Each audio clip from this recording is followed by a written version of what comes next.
বাংলাদেশের মানুষ স্পষ্টতই প্রত্যাখ্যান করেছে, যেটির প্রাতিষ্ঠানিক স্বীকৃতি পাবে 12ই ফেব্রুয়ারি ইনশাআল্লাহ। আমি স্পষ্টতই দুইটা বিষয়ে কথা বলবো। এক নম্বর বিষয়, যেটা নিয়ে মানুষ কথা বলে না, মিডিয়ার বিচারিতা। মিডিয়া খুব সূক্ষ্মভাবে মানুষের কনসেন্ট ম্যানুফ্যাকচার শুরু করেছে।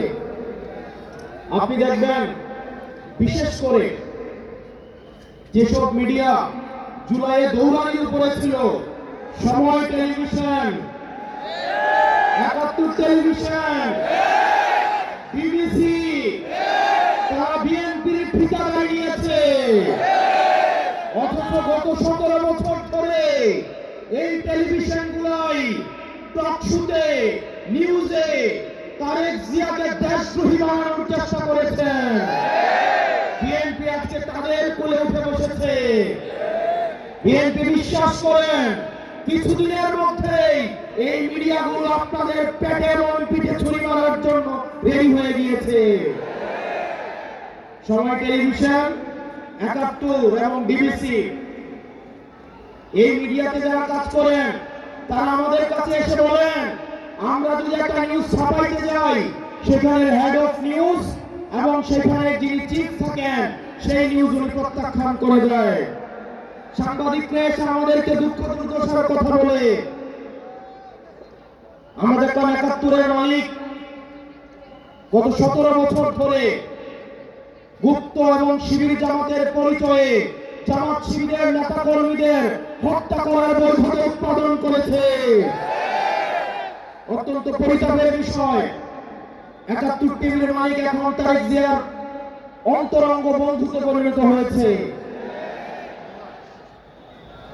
এগুলো খুব দুঃখজনক ঘটনা।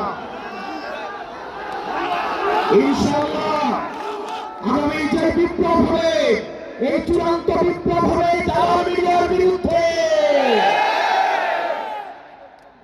দ্বিতীয়ত, প্রশাসনের যে ভাইয়েরা রয়েছেন, মিলিটারিতে যারা চাকরি করেছেন, আপনাদের প্রতি মানুষের যে অনাস্থা তৈরি হয়েছে, সেই অনাস্থা পুনরুদ্ধারের সময় হচ্ছে এই নির্বাচন। এই নির্বাচনের মধ্য দিয়ে পুলিশ প্রশাসন এবং মিলিটারি, আপনারা জনগণের বন্ধু হয়ে উঠুন। আপনারা কোন দলের নয়, আপনারা বাংলাদেশের 20 কোটি জনগণের। আমরা আপনাদের কথা দিচ্ছি, আপনারা বিএনপি হওয়ার দরকার নাই, আপনারা জামাত হওয়ার দরকার নাই, গুলশানে লাইন দেওয়ার দরকার নাই, ধানমন্ডিতে যাওয়ার দরকার নাই, মগবাজারে যাওয়ার দরকার নাই। আপনাদের বৈধতা কেবলমাত্র জনতা। আপনারা বেনজির হারুনের ঘটনা ভুলে যাবেন না, আপনারা অসিপদ্বীপের ঘটনা ভুলে যাবেন না, আপনারা ডিবি হারুনের কথা ভুলে যাবেন না। প্রিয় পুলিশ ভাই, প্রিয় মিলিটারি ভাই, প্রিয় সেনাবাহিনী, আপনাদের কাঁধে আজ একটা মহান দায়িত্ব এসে পড়েছে। আপনারা কত স্বচ্ছ, নিরপেক্ষ এবং অংশগ্রহণমূলক নির্বাচন জাতিকে উপহার দিতে পারেন, সেটার মধ্যে আপনাদের আস্থা ফিরে আসবে। আপনারা কোন দলের গোলামি করার দরকার নাই। যাতে আপনাদের দিকে তাকিয়ে আছে, যেভাবে 5 আগস্ট আপনারা জনতার কাতারে নেমে এসেছেন, ঠিক সেভাবে 12ই ফেব্রুয়ারি জনতার পক্ষ হয়ে আপনারা জাতিকে একটা নির্বাচন উপহার দিবেন। আমরা জনাব তারেক জিয়া রহমানের বিভিন্ন বক্তব্য শুনতে চাই। অত্যন্ত পরিতাপের বিষয়, হা ভোট এবং না ভোট নিয়ে ওনার একটা শব্দ আমরা দেখতে পাই নাই। জনাব তারেক জিয়া, আপনি স্পষ্ট করুন, আপনার বিবেক এবং মুখ কোথায় বর্ণা দেওয়া আছে?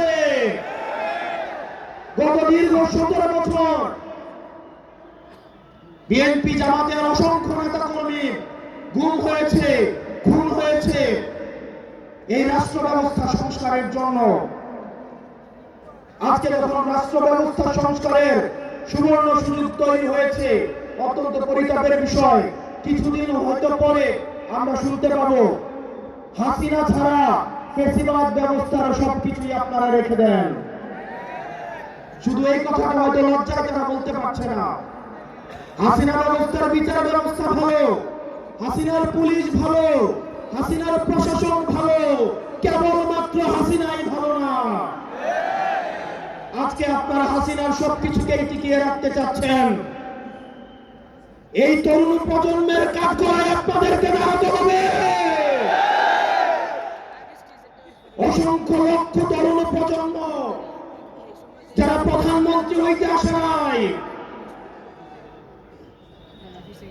শুধুমাত্র এই দেশটাকে ভালোবেসে রাস্তায় নেমে এসে বুকের তাজা রক্ত ঢেলে দিয়ে হাসিনাকে ভারতে পালাতে বাধ্য করেছে। যারা হাসিনার ব্যবস্থা টিকিয়ে রাখতে চাইবে, আমার ভাই আব্দুল সাহাদের মতো, আমার ভাই হাদির মতো, আমার ভাই আলিফের মতো আমরা যুগে যুগে রাস্তায় নেমে আসবো ইনশাআল্লাহ।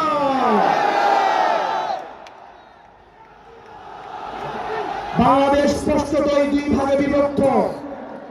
এক ভাগ গোলামীকে বরণ করার জন্য প্রস্তুত হচ্ছে, আরেক ভাগ আজাদির পক্ষে অবস্থান নিয়েছে। এক ভাগ ভারতীয় আধিপত্যের কাছে মাথা নত করেছে, আরেক ভাগ ভারতীয় আধিপত্যের বিরুদ্ধে বিদ্রোহ ঘোষণা করেছে। আমরা জানি আমাদের পথটা লম্বা, আমাদের এই লড়াইটা অনেক দীর্ঘ। আমাদেরকে আবার সুপ্ত গুপ্ত এই ধরনের তৃতীয় শ্রেণীর ভাষা দিয়ে আবার হত্যাযোগ্য করে তোলার ষড়যন্ত্র করা হচ্ছে। গত 17 বছর ধরে যারা ভার্চুয়ালি দল চালিয়েছে, জুলাই পরবর্তী 1.5 বছর অপেক্ষা করেছে দেশে আসার জন্য, তাদের কাছ থেকে আমরা গুপ্ত সূত্র লেকচার শুনবো ইনশাআল্লাহ। প্রিয় কুমিল্লাবাসী, আমরা আঞ্চলিক বৈষম্যের শিকার। কুমিল্লা, আমরা মাইক্রো ইকোনমি আমাদের সমৃদ্ধ। আমাদের রেমিটেন্স যোদ্ধা ভাইয়েরা বিদেশে মাথার ঘাম পায়ে ফেলে কুমিল্লার অর্থনীতিকে সমৃদ্ধ করেছে। আজকে আমির সাহেব এখানে আসছে, কুমিল্লার রাস্তাঘাটে চললে মনে হয় আমরা বাংলাদেশে কোথাও নাই, আমরা আফ্রিকার কোন এক দুর্ভোগ কোন এক অঞ্চলে আমরা রয়েছি। আমরা আপনার মুখে প্রতিশ্রুতি শুনতে চাই, কুমিল্লার এই মাইক্রো ইকোনমিকে, কুমিল্লাকে সবসময় কুবলে আঞ্চলিক বৈষম্যের শিকার হতে হয়েছে। অথচ কুমিল্লার হাতেই, কুমিল্লার ছেলেদের হাতেই হাসিনাকে